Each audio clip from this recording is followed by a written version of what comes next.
안녕하세요. 정보보안기사입니다. 잘 지내셨죠? 오늘은 저번에 했던 거 이후 네트워크 기반 공격 이해에 대해서 해보도록 하겠습니다. 저번에도 계속 같은 말을 계속 반복하고 있는데, 여기서는 정보보안기사의 전체적인 서머리를 하는 거예요.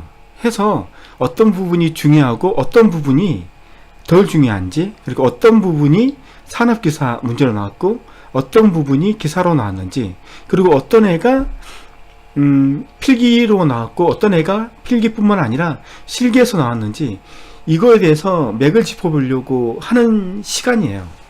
근데 그 서머리만 하려고 하는 거지 더 이상 더 자세하게 하지는 않아요. 이건 이제 이게 끝나면, 제가 이제 시간이 남으면 그때부터 이 마인드맵에서 했던 중요한 부분들을 중점적으로 다시 하는 강의, 내가 강의 선생도 아닌데 강의 하는 시간을 갖도록 하겠습니다. 오늘은 서머리고요. 또 잔소리를 좀 하자면, 정보 보안 기사가 이게 보시면 알겠지만 시스템 보안, 네트워크 어플리케이션 또는 애플리케이션, 정보보안 일반, 정보보안 관리 및 법규, 이렇게 5과목을 이루어졌고 한 과목당 20점입니다. 점수가. 그리고 5과목이니까 만점이 100점이죠. 정보보안 기사도 다른 시험과 마찬가지로 60점 이하면 통과가 되지 않습니다. 60점을 넘어야지만 시험에 합격하고, 그리고 한 과목이 40점이냐? 40점인가? 그 밑으로 받으면 까락이 있어요, 까락이. 그래서 무조건 최소한 한 과목당 최소 점수는 40점? 45점인가? 헷갈리네. 그 점수 이상을 받아야 됩니다. 한 과목이라도 40점이나 45점 이하를 받으면 까락으로 60점을 넘더라도 모든 걸 합친 점수의 평균이 60점이 넘더라도 시험에 합격하지 못합니다. 아시겠죠? 여기서 보면 우리가 기본적으로 네트워크 쪽이 시험 범위가 넓고 깊다고 합니다. 그래서 우리가 공부해야 될 양이 많다는 거죠. 하지만 중요한 것은 네트워크가 어렵다 해서 점수를 더 많이 주는 게 아니에요. 절대로 20점이에요. 공부를 많이 하든 적게 하든 20점이에요. 만약에 정보보안 일반이 좀 쉽다, 그러면 그의 만점은 20점이에요. 네트워크하고 똑같다는 거죠. 물론 필기가 그렇고 실기에서는 네트워크 쪽에서 시험이 많이 나와요. 그래서 네트워크가 중요해요. 그렇지만 우선 필기를 합격해야지만 실기를 하는 거니까, 필기에서는 5과목이 비중이 다 똑같아요. 그래서 제가 지금 이 하는 부분 있잖아요. 네트워크에서 어떤 부분이 중요하고 어떤 부분이 덜 중요한지를 캐치하셔서 중요한 부분 위주로 공부하시고, 남는 시간은 다른 과목에 투자하시는 게 아마 배분상으로 좋을 것 같아요. 만약 시간이 충분하시다면 네트워크는 넓고 깊게 공부하시길 바랍니다. 왜냐하면 네트워크는 실기에서 많이 나오기 때문이에요. 그렇지만 시간이 없다고 한다면 먼저 필기를 합격해야지, 실기를 또 시험 치는 거니까 필기를 합격하면 2년 동안에 실기를 칠 수 있는 자격이 부여되잖아요. 필기를 합격해 놓으면 2년 동안에 필기를 다시 시험 안 치고 실기만 시험을 칠 수 있어요. 그러니까 우선 필기를 먼저, 제일 중요한 거니까 그걸 먼저 이제 합격을 하셔야 되는 거죠. 자, 오늘은 저번 시간에 네트워크 일반, 네트워크 활용 하셨고, 오늘은 네트워크 기반 공격 이해에 대해서 알아보도록 하겠습니다. 네트워크 기반 공격 이해는 크게 네트워크 기반 위협이 있고, 네트워크 기반 보안 위협 및 대응책, 용어로 보면 거의 같은 것 같은데 한번 챕터를 한번 들어가 볼까요? 네트워크 기반 위협, 네트워크 기반 보안 위협. 먼저 네트워크 기반 위협 보시죠. 네트워크를 취약하게 만드는 요인, 그 다음에 네트워크 위협의 유형이 나옵니다. 여기서 이제 네트워크 위협의 유형이 1회 기사, 1회 산업기사, 아주 초창기에 나왔던 문제죠. 여기 보면 수동적 공격과 능동적 공격이 몇 가지가 있어요. 이제 그걸 이제 분류하고 이제 구분할 수 있는 정도, 이 정도만 이제 공부하시면 되는 거고, 시간이 없으면 하지 않아도 되는 그런 챕터이죠. 자, 그 다음에 중요한 부분은 이제 네트워크 기반 보안 위협. 이게 중요한 거죠. 그 다음 대응책. 이게 아주 중요한 부분입니다. 시험에 많이 나오는 부분이죠. 먼저 네트워크 기반 보안 위협에는 도스 공격, 디도스 공격, 네트워크 스캐닝, 세션 하이제킹, 스니핑, 스푸핑, 각종 리모트 어택 이렇게 나옵니다. 자, 도스 들어가시죠. 양이 많죠. 여기에서 시험이 많이 나와요. 개념 디도스가 도스가 뭐냐? 6회 9회 시험에서 나왔고요. 그 다음에 TCP 신 플로딩 어택이 뭐냐?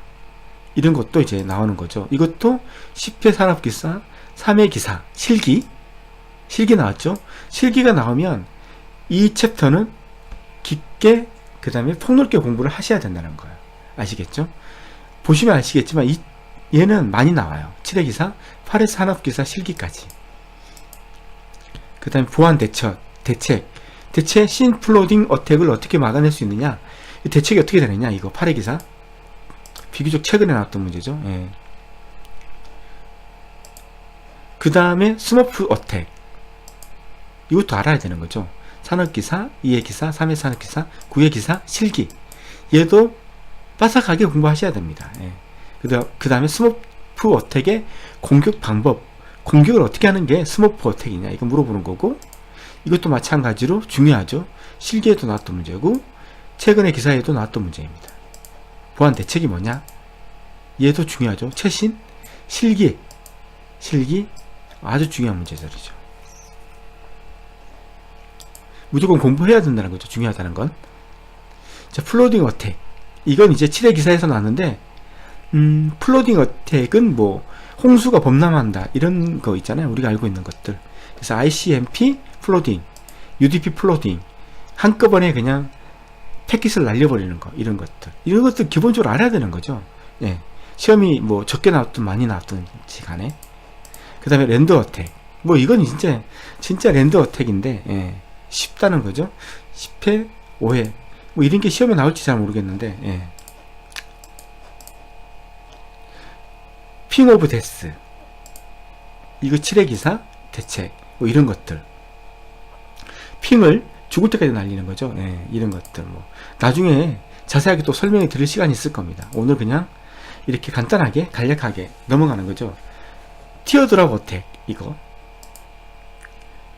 이것도 실기 뭐 나왔던 문제들이고 많이 나오지 않았지만, 그 다음에 인콘시스턴트 프래그먼테이션 공격해서 보잉크 대책, 뭐 이런 게 나오는 거죠. 뭐 이런 게 뭐 안 나올 확률이 높은 거죠. 그 다음에 디도스 공격. 자, 디도스 공격이 뭐냐? 8회 산업기사 나왔고, 그 다음에 공격 순서, 디도스 공격의 순서, 4회 기사, 6회 기사, 구성 요소, 대응 방안, 5회, 6회, 8회 이렇게 나왔죠. 그 다음 디도스 사례가 뭐가 있느냐? 트리노 공격, TNF 공격, 그 다음에 스타셀 드래프트 공격, 발음이 잘 안 좋아서 TFN2K 2000년도에 공격했던 공격, 이런 것들. 비록 옛날에 나왔지만 한번 볼 필요가 있는 문제들이죠. 최신에도 나왔던 적이 있으니까. 그 다음에 최신 디도스 공격 유형 분류, 대역폭 소진 공격이 있고 서비스 마비 공격이 있어요. 대역폭 소진 공격에는 UDP, ICMP 플로딩, 신 플로딩, 뭐 이런 것들, 위에서도 설명했던 것들. 그 다음에 애플리케이션 마비 공격, HTTP get 플로딩, 이런 것들. 기본적으로 이게 뭔지는 기본적으로 알고 있어야 되는 거죠. 그리고 최신 디도스 공격 유형,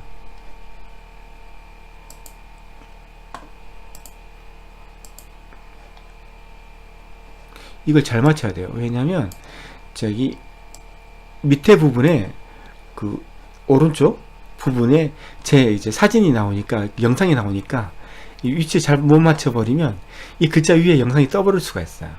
자, 최신 디도스 공격 유형에는 UDP, ICMP 트래픽 플로딩, 그래서 UDP, ICMP 플로딩, DNS 코리스 플로딩 해서 이제 거의 진짜 많이 나왔죠. 이게 나온다고 보시면 되는 거고, 이런 문제들은. 그 다음에 TCP 트래픽 플로딩, 신 플로딩, TCP 플래그 플로딩 이렇게 냈고, 이 부분은 중요한 부분이기 때문에 안 나왔던 거라 하더라도 최신 문제에 또 나올 수도 있기 때문에 이 부분은 다 공부해야 되는 거죠.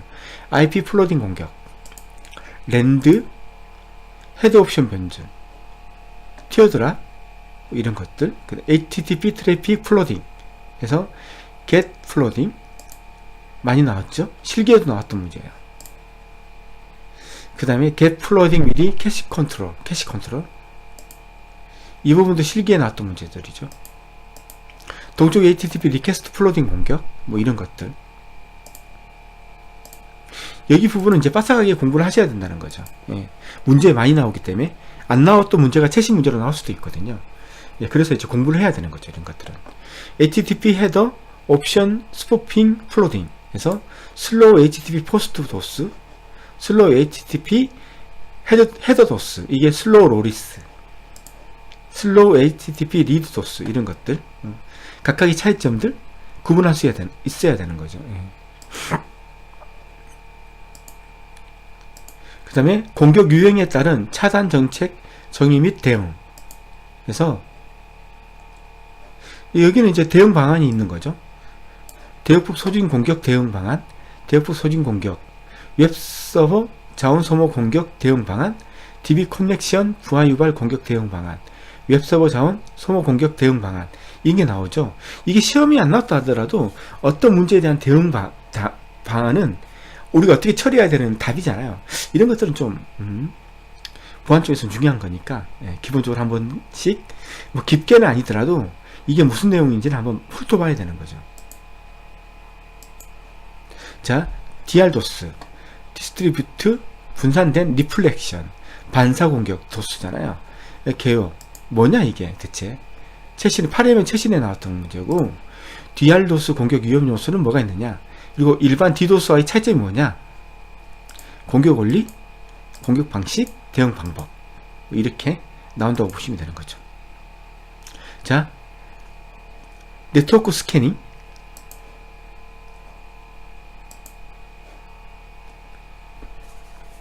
지금 밤에 찍고 있는데, 지금 새벽에 찍고 있는데, 잠이 무척 오네요. 잠이 오네. 그래서 한번 참고, 인기가 없어서 별로 보는 사람은 없지만 그래도 최선을 다해서, 예, 집중력을 가지고 한번 해보겠습니다. 네트워크 스캐닝, 사이버 공격을 위한 준비 활동. 네트워크 스캐닝이 뭐냐면 기본적으로 우리가 이제 유선을 통해서 데이터들이 왔다 갔다 하잖아요.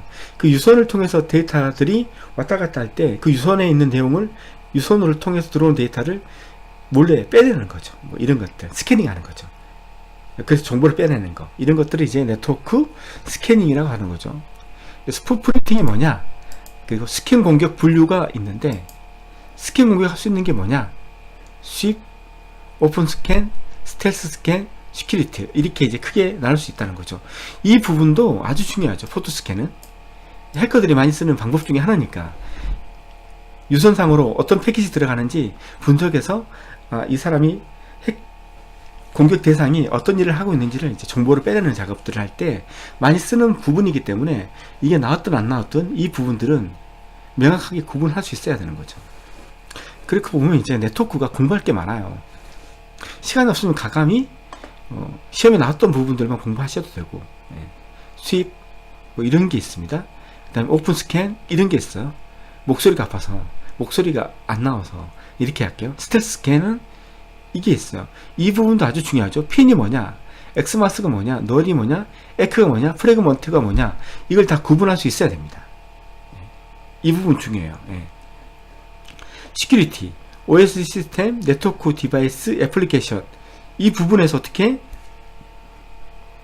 보안을 처리할, 보안을 유지할 것인가, 이런 것들 중요하죠. 자, 스캔 공격 분류까지 했고, 그 다음에는 포트 스캔 공격 종류, 또 같은 게 나오는 거죠. 수입, 아까 같은 것들, 좀 더 자세한 내용들, 오픈 스캔, TCP 스캔, UDP 스캔, 그 다음에 TCP 풀 오픈 스캔, TCP 하프 오픈 스캔. 보시면 알겠지만 스캔 부분은 아주 중요합니다. 이 부분은 그냥 깨알처럼 실기에 나온다는 생각을 가지고 공부를 하셔야 돼요. 이 부분들은 UDP 스캔, 스테스 스캔, 모르게 스캔 들어오는 것들, 핀, 널, 엑스마스 스캔, 이 부분 아주 중요합니다. 실기에도 나왔죠. 실기에도. 이런 것들은 그냥 빠삭하게 공부하셔야 돼요. 뭘 물어봤을 때 그걸 이제 이게 뭐냐면 글자로 적을 수 있는 정도, 공격 방법은 어떻게 되느냐, 그림으로 그릴 수 있는 정도, 이 정도까지 학습을 하셔야 된다는 거죠. 자, 대표적인 스캔 도구가 있어요. 이건 툴이죠. 툴. 해커들이 쓰는 툴, 엠맵, 랜가드, 기타 이렇게 있는데, 엠맵 이게 중요한 거죠. 이해기사 이런 것들 한번 나올 수 있는 거죠. 엠맵은 사용법 어떻게 사용하는지 이런 것들. 랜가드 나온 적은 없고요. 기타 뭐 이런 게 있습니다. 이런 것도 나온 적이 없어요. 그래서 엠맵 같은 것들은 좀 자세하게 공부할 필요가 있는 거죠. 사용법, 사용 옵션들 이런 것들을 숙지하고 있는 게 좋죠. 자, 그 다음에 운영체제 탐지,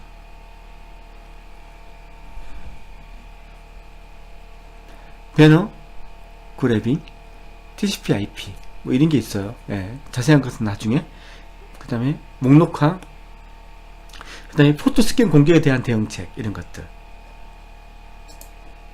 자, 세션 하이제킹 아주 중요하죠. 우리가 그 서버 클라이언트 간에 통신할 때 세션을 한다고, 세션이 오픈돼서 이제 TCP IP로 통신을 하는 거잖아요. 그때 이제 세션 아이디가 있어요. 이제 그걸 가지고 그걸 탈취해 버리면 제3자가 끼어들 수 있는 게 되는 거죠. 세션 아이디가 서버하고 지금 나하고의 통신인데, 이걸 세션 아이디를 탈취해서 해커하고 서버가 해커를 나로 오인할 수 있는 정도로 만들 수 있다는 거죠. 그래서 이제 세션 하이제킹이 중요한 건데, 그 개요가 있어요. 세션 하이제킹이 뭐냐, 이거. 그 다음에 특징, 공격 절차, 이게 중요하겠죠. 방어 대책, 세션 하이제킹 도구, 툴은 뭐가 있느냐, 이런 툴들이 있어요. 이런 툴들은 시험에 나오진 않았어요. 그냥 이제 나중에 실무하게 되면 이것들을 한번 보라고 이제 명시한 겁니다. 시험하고는 별로 상관이 없지만 명시하는 거죠. 혹시 합니까? 또 나올지 시험에. 자, 스니핑의 공격 원리, 스니핑 종류, 그 다음에 네트워크 스니퍼, 이거 비교적 최신에 나온 문제이죠. 그 다음에 스푸핑. 자, 개요, 유형, 스푸핑의 유형 이렇게 있고, 자, ARP 스푸핑이 있는데 공격 원리, 애쉬 보안 대책, 이것도 시험에 나온다고 보셔야 되는 거죠. IP 스푸핑, 공격 원리, 이것도 최신까지 나왔으니까 나올 확률이 높은 거고, 공격 절차, 그 다음에 대응 방안. 10회면 작년 거죠. 문제 나올 확률이 높다는 거죠. 그 다음에 DNS 스푸핑, 공격 원리, 공격 절차, 방어 대책. 그 다음에 이메일 스푸핑. 그 다음 마지막으로 각종 리모트 어택이 있습니다. 자, 로컬 어택과 리모트 어택 비교. 그 다음에 트로이젠, 그러니까 익스플로이트, 이거 거의 시험에 나왔다고 봐야 되는 거죠. 시험에 나온다고 봐야 되는 거죠, 이거. 그 다음에 익스플로이트 취약점 공격, 정의 분류. 자, 이렇게 해서 오늘은 네트워크 기반 공격 이해에 대해서 했습니다. 다음 시간에는 이어서 네트워크 장비 활용 보안 기술에 대해서 설명드리는 시간을 갖도록 하겠습니다. 감사합니다. 다음에 또 봐요.